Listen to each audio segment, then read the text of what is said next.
In this recording, we're going to discuss completion of assignment 3.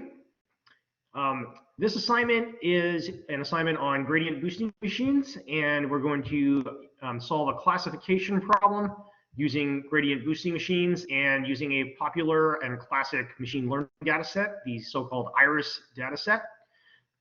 The idea is in this data set, we have data on various properties of iris flowers, and we want to use these to predict the species variable in the data set, which is a categorical variable for the flowers. This assignment is due on Friday, March 18th.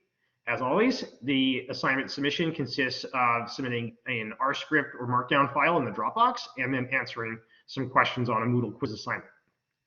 As mentioned, we're using a classic machine learning data set, which is called IRIS. This data set is usually included in any build of R, so you can load it up automatically. But then if you don't have it for whatever reason, it can be loaded as packaged. As always, try to use set.c123 so results are as reproducible as possible, and so assignment answers are as consistent as possible, with some understanding that there may be variation for various reasons. So what we're going to do in this assignment is build a gradient boosting machine to answer this question, and then try to improve it by using extreme gradient boosting, the XGBoost package. So first, what we'll do is use the GBM package to build a gradient boosting model on the IRIS data. What you'll want to do in the GBM package is set the number of trees to 1,000, the learning rate to 0.01, the maximum tree depth to 3, and the minimum node size to 10. Then perform a 10-fold cross-validation, determine an estimate of the minimum cross-validated classification error. Then graph the error estimate against the number of trees and determine the number of trees which minimize the error. So in other words, what we're going to do is we're going to tune the number of trees using 10-fold cross-validation to achieve the best minimal error estimate possible. Then we'll try to improve on this using extreme gradient boosting.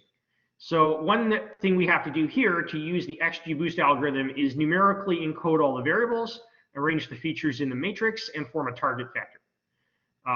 Then we implement the extreme gradient boosting model using the XGBoost package with the following model parameters: number of trees 1,000, learning rate 0.01, maximum tree depth 3, minimum node size 10, 10-fold cross-validation, early stopping after 50 iterations with no improvement, subsampling 50% of the training data, and subsampling 100% of columns when constructing each tree. After doing this, we will obtain an error estimate in the same way as using the 10-fold cross-validation. Now, going back over to the Moodle page. Here we will see assignment 3, the Moodle quiz for assignment 3, the assignment 3 Dropbox, and then an assignment 3 hint file as a PDF. This will give you some ideas for how you might want to set up the code for assignment 3, and feel free to use parts of these and ask any questions if it's unclear what something is referring to or what is being done. So you may find that file useful. Of course, you do not have to use the hints or do it in the exact same way. So now let's take a look at assignment 3. So just one more reminder that the assignment is due on Friday, March 18th at 11:59 p.m. Both the Dropbox where you'll submit your R work and then the associated assignment 3 quiz. So the first question on the quiz is, what is the best cross-validated classification error achieved by the basic GBM model? So your 10-fold cross-validation, you look for the minimum associated error. Number 2, cross-validated number of trees produces the smallest squared error loss. Include a plot to support your answer with your submitted R work.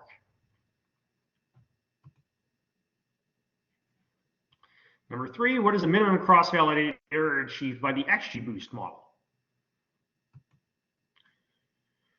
Question 4 asks, is the XGBoost error estimate better than the GBM error estimate? If so, what is the difference in error between the two estimates? Finally, question 5 asks you to interpret your work. A plant and flower distributor has hired you to help them determine what species of iris flowers they are selling.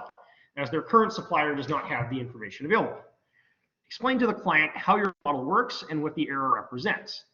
You may write your summary in the space provided or attach a file if the length exceeds the minimum provided space. So the idea here is to give a non-technical explanation of how the model works, what it's doing to classify, and what does the error represent.